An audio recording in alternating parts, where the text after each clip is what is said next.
you kind of wanted to test romance with every single character, just because like you were like, what happened? What will happen here? And then you do it, and then the other person gets mad at you. You're like, damn it! I just wanted to see what it would be like. Like, I don't want to lose that other person too. This speaks to the game being very spiritual. You could maybe call it religious, but I think it can be read that way by people. But I think it's definitely spiritual. It's about the journey of life, and at least that's what it meant to me.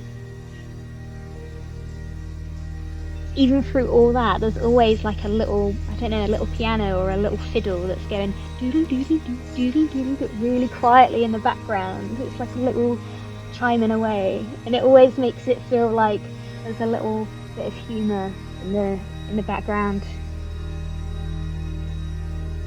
I worked there for 8 years, but in all the 8 years, it felt so surreal. It's like I was in a dream. I'm like sitting beside all these legends, and I seriously don't know what I was doing there. It's like, why am I here? It has like songs that just are specifically attached to those moments, and it makes you feel all the feels again. And I think that's why it connects with people so much and has created such a huge following for the soundtrack, which is sometimes quite rare for games. Just sad. I think soundtracks add a lot to games that people don't realize. I've never really been massively into first-person shooters, but when we started working with Guerrilla, I then took it on myself to go, okay, well let's try this stuff out. Let's see if I can see what I find interesting about them. And I actually started to really enjoy them and look at them from like almost dissect them and look at them from like a different angle.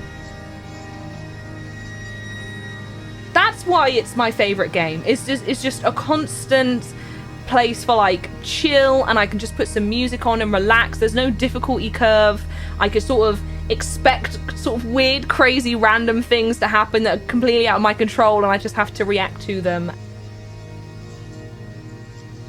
The first game I had on my own was my friend lent me her copy of Pokemon Sapphire, and I managed to cajole my parents into buying it, and that was it. That was, it's the typical, playing under the covers late into the night. It's about 10, I think.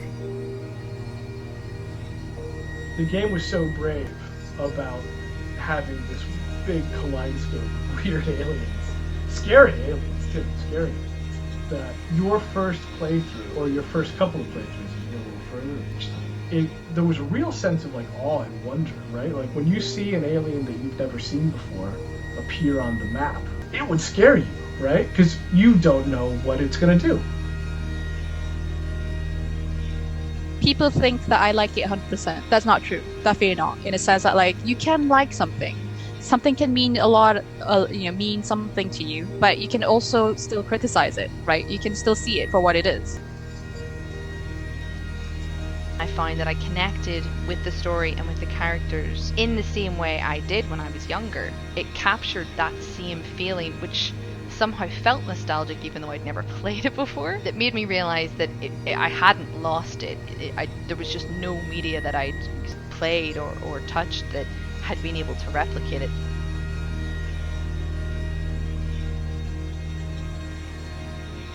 My favorite game. My favourite game. My favorite game. My favorite game. My favorite game. My favorite game. My favorite game. My favorite game. My favorite game. My favorite game. My favorite game is